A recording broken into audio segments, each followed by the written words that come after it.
So what are we going to do here, Ben? We got all these persimmons we collected yesterday. So we're going to use this. Some people call it a sieve. I think the French name for it is chinois.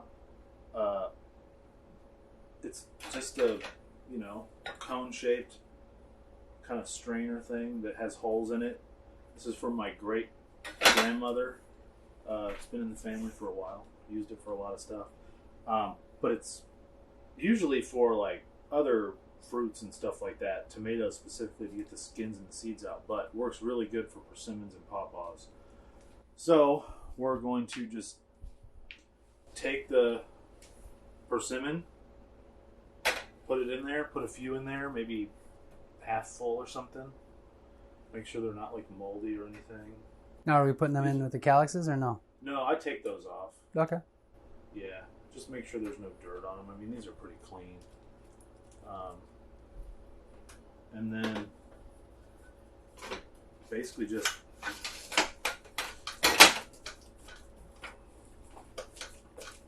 Can I put these in there while you're doing that? absolutely, yeah, why not? Make it like a little assembly line. All right.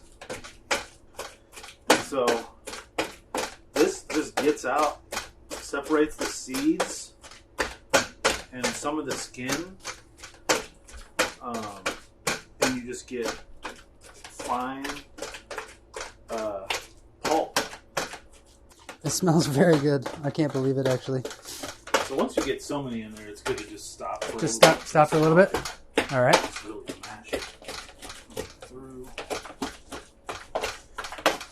So we're aiming for just getting a couple cups then? Yeah, for now. At this point, it's just mostly fiber, and some pulp is still in there, skin, seeds, obviously. The wild persimmons have a lot more the seed to flesh ratios. Before Ben puts it into the persimmon pudding. Mmm. Mmm. That is the most wonderful food I've ever eaten in my life. Okay, that's a little bit of an exaggeration, but it's still pretty good. Okay, so we collected all these persimmons.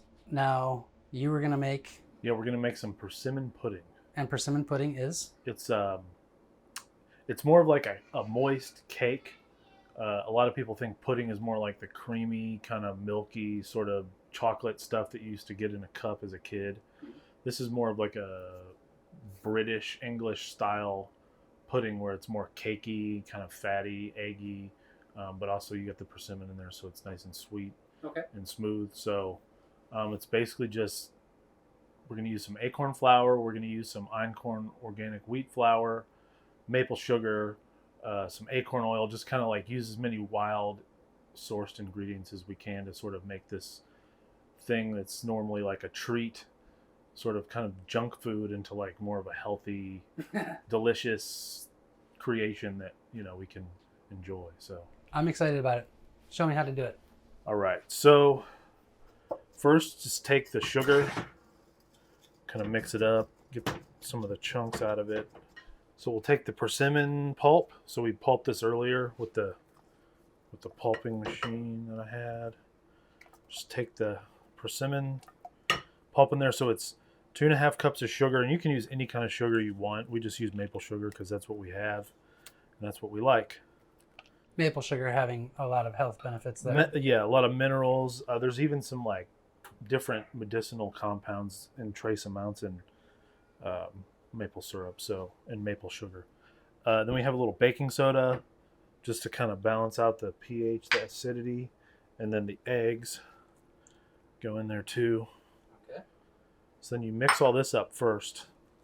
So combine this really well so there's no chunks of baking soda or sugar. I mean, you could just kind of eat it how it is now, It does look pretty enticing. But then we're going to add the flour and stuff in there to kind of make it give it some structure and some body. All right. So that looks good there. And then we'll put the acorn flour in there. So it's a cup of acorn flour. So the total flour amount on this is about 2 to 2.5 cups or 2.25 cups of flour. And that's the einkorn right there. Yeah, this is the all-purpose einkorn flour. So it's not enriched. It doesn't have like synthetic vitamins and iron and all kinds of extra additives that they add to commercial flour. So it's just a little bit healthier for being a white flour. Also, correct me if I'm wrong, but the first wheat grain, correct? Yeah, it's like the wheat, the original wheat that they hybridized wheat from, way back, thousands of years ago when agriculture started. So, yeah, it's a pretty good grain. A lot of people that can't really eat regular bread wheat can eat einkorn, and they don't really have any problems with it. So then we've got some pumpkin pie spice. So, you can just use cinnamon, or you could use spice bush berries if you want, or nutmeg, or else, but just any of those kind of like fall type, warming kind of spices. So just like, a little bit, half a teaspoon or a teaspoon in there, just kind of whatever you want to do, whatever your desired spice level is for that stuff.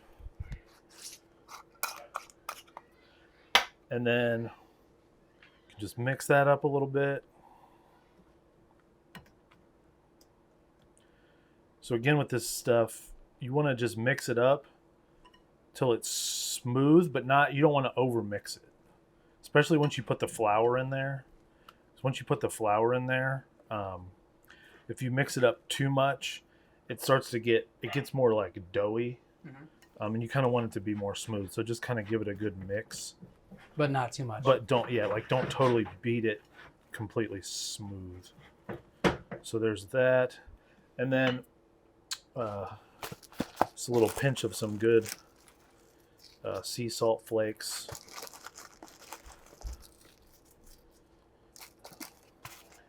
And then we'll do a little. This is a Kentucky bourbon whiskey vanilla extract. So it's just whole vanilla beans with bourbon.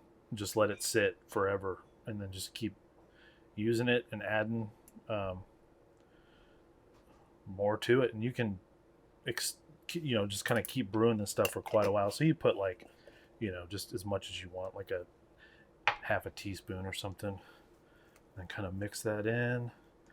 And then about 2 cups of milk. And that milk So this is hickory milk. So this is hickory and milk I made with shagbark hickory, a little bit of maple sugar, and then just kind of mix it up. Just add a little bit, like 4 tablespoons of this acorn oil. So this is from Wild Woods Orchard up in Wisconsin.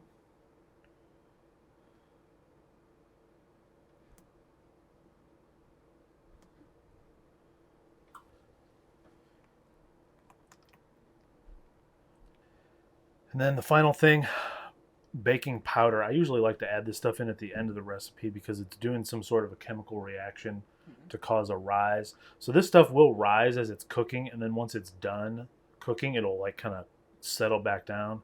So any kind of recipe, I always usually add the baking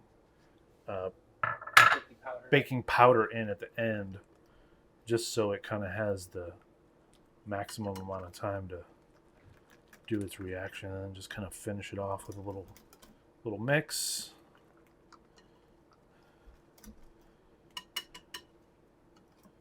All right, and that should be good. And then we'll just pour it into a greased pan.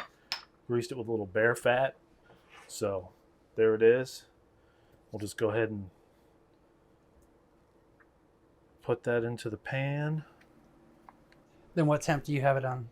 So it's at 325, and then it's got to cook in there for about 50 to 60 minutes. So quite a while. Okay. You want to put that in the oven then? We'll get it going.